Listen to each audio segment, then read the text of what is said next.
Stop this church at any Avenue.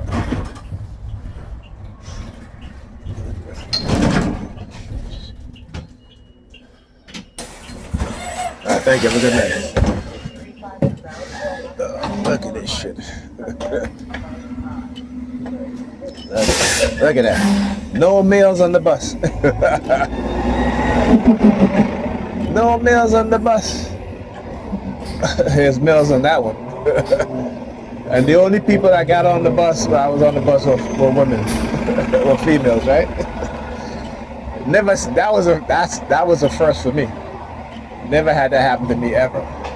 Yeah, I mean, I've seen where there'll be no one on the bus, right? I've seen where there's only one person on the bus, but a bus that's just full of women. Wow, never had that happen to me.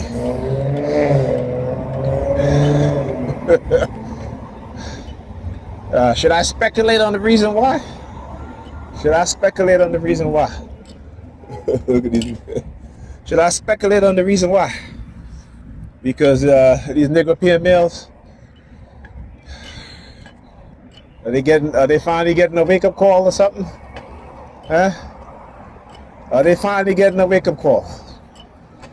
Is this something that I said? Huh? Right, anyhow, what was I saying before?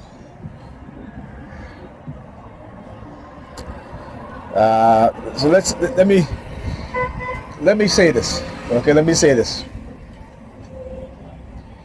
You know, as black people, particularly as black men, we are psychologically castrated, and we have yet to understand and realize that. Okay? I was watching the Crimson Cure, and she was talking. She had a white dude on there, and you know they were talking about the violence and how one of the Negropeans was like, you know, why do we care what white people do? You know, it's like, you know, the minds of some of our men is ridiculous. Why should we care what white people do? We should care what white people do because it affects us greatly. Right? Not a little bit, greatly. Okay? It affects us greatly. So to have a Negropean, right? And again, go read Black Skin, White Mask by Fan Fanum, which is one of the most critical books that we should read as black people when it comes to how our personalities develop under the system of white supremacy, because a lot of us don't think that there is such thing as white supremacy. You know, so the white man got on there and he said, look, there have always been violence. There's been violence for over 8,000 years, again, which is, you know, no one knows that, you know, because Europeans didn't come out of the caves until 5,000 years ago. Right? And then, you know, 8,000 years ago, they were black people. They wasn't white people, okay? Black people who turned white. And the white man says that white people don't give a shit about violence committed against black people by white people. The dude was like, we don't give a shit about violence committed by other white people against other white people. Right? And that is their sentiment. That they can commit violence against us and it's okay, and we accept it. But we will never accept another black person committing violence against us, because, you know, then we go from 0 to 1,000 real quick, right? You understand? And that's the kind of violence that they commit against us, you know.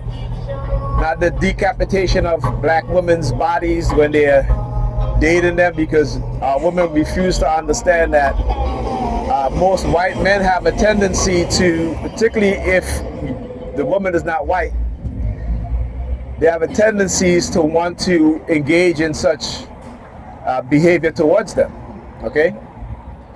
And because we don't understand their psychology is the reason why we continue to see news of white men decapitating black women, cutting their bodies up and so forth. Because again, that is who they are. And whenever you have a climate like we have today, they're going to show you who they truly are. And we tend to overlook these things. Our scholars have been trying to tell us this. They have waged war against our intellectuals. They have waged war against our historians. They have waged war against those of us who understand exactly who they are. So they will never, like I said, they will never allow a black man or a black woman who understands their mindset to ever hold any position of power and authority, because they know that that black man or black woman will put black people first. Right? This is why your black politicians don't put black people first today. When they say we can't do anything for black people, but we see other groups of politicians doing things specifically for the Jews, for the Asians, for whites, right? But we don't. But we, as black people, we get upset when the black politicians say, "Well, I want to do what's best for my people. I want to put my people as a priority," and we won't vote for him or her, right? So anybody that has black pride, that love themselves as a black person, that exhibit the same sort of pride as other groups have in their people, we hate them and we won't vote for them, because our inability to recognize cognitive warfare and what it has done to our psyche, the self-hatred, right? The self-hatred is something that most black people exhibit, that they have, all right? This is not me saying that. This has been proven over and over again, right? Because just let me give you guys an example. Again, I watched a video where a black woman takes a newborn baby to a Chris Brown concert. This is a newborn baby, probably about 2 or 3 months old. And she takes this baby to a Chris Brown concert, right? The fact that this baby is new, it's a new baby, a new human being, this woman did not care. She was not concerned about the health of her child, about the damage to his ears that this loud music is going to cause. Even though she had a headphone around his ears, doesn't mean anything, okay?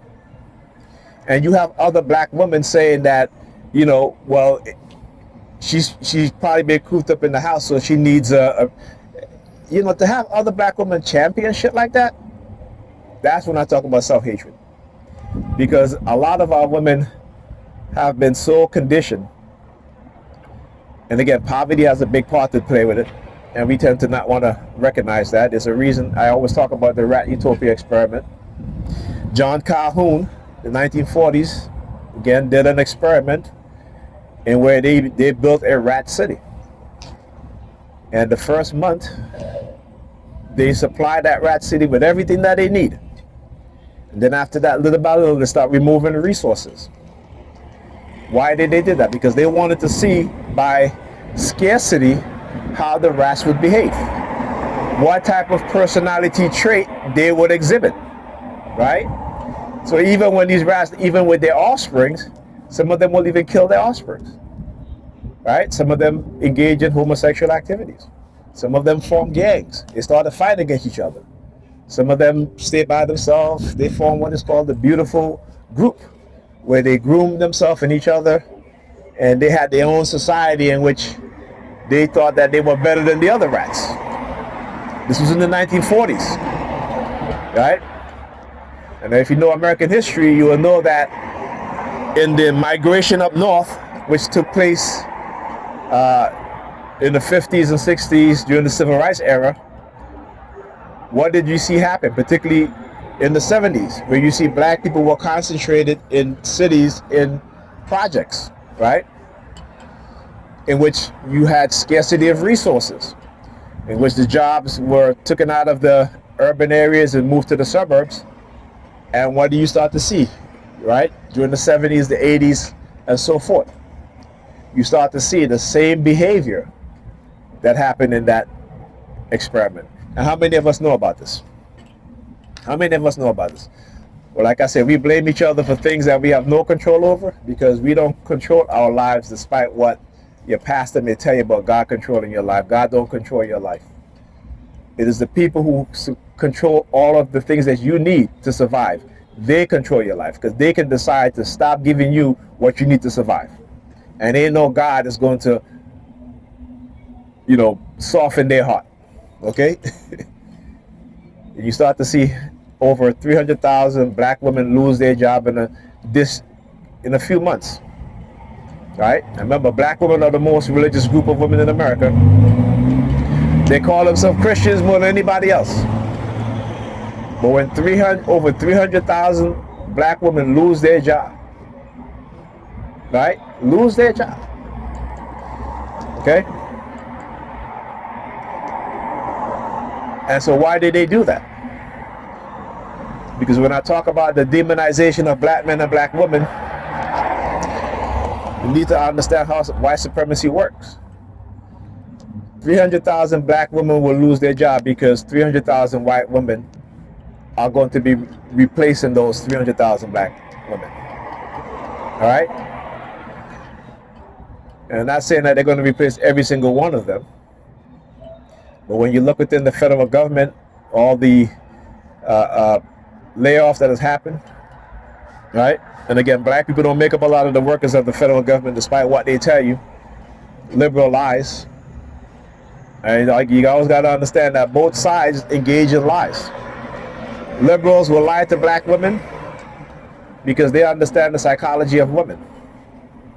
They understand that, particularly when women grew up in poverty, that they will be, as they get older, that they are more easily manipulated by men with money, other women with money, right? Because of women tendency to be what I was talking about, hypergamy, right? What is hypergamy?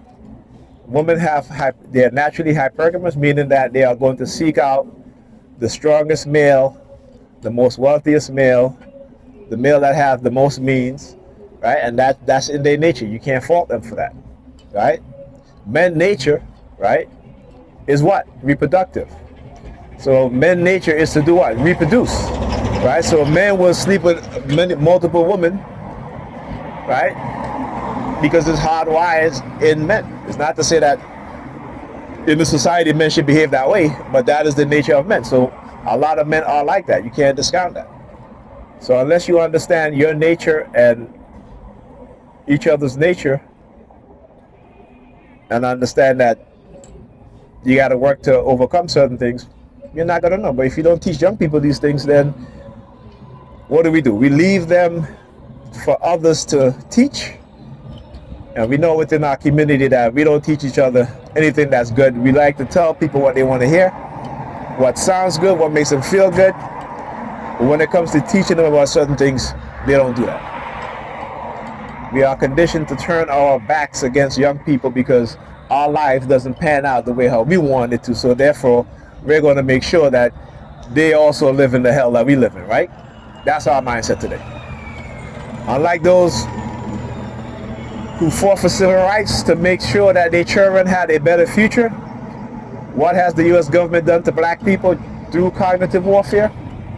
Is to make sure that we don't teach our young people anything except to keep giving them that Bible in their hand as if that's going to solve their problem, right?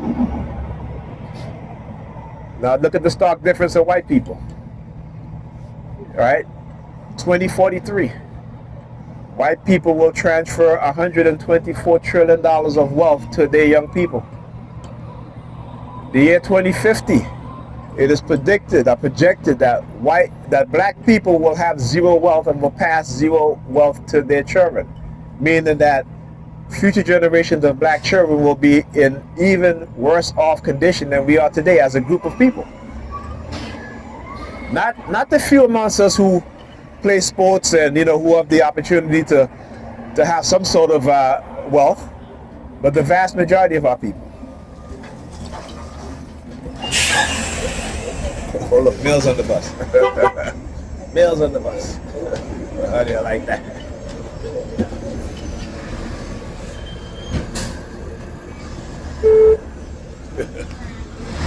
Mills on the bus.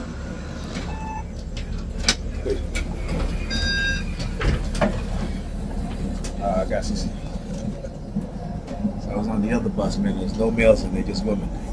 I was the only male in there. But I had a bus orgy. Yeah, that's a fantasy, right? It was the first time that ever happened to me. I got on the bus with only females on there. Yeah. Like that early in the morning. This ain't in the morning. All right.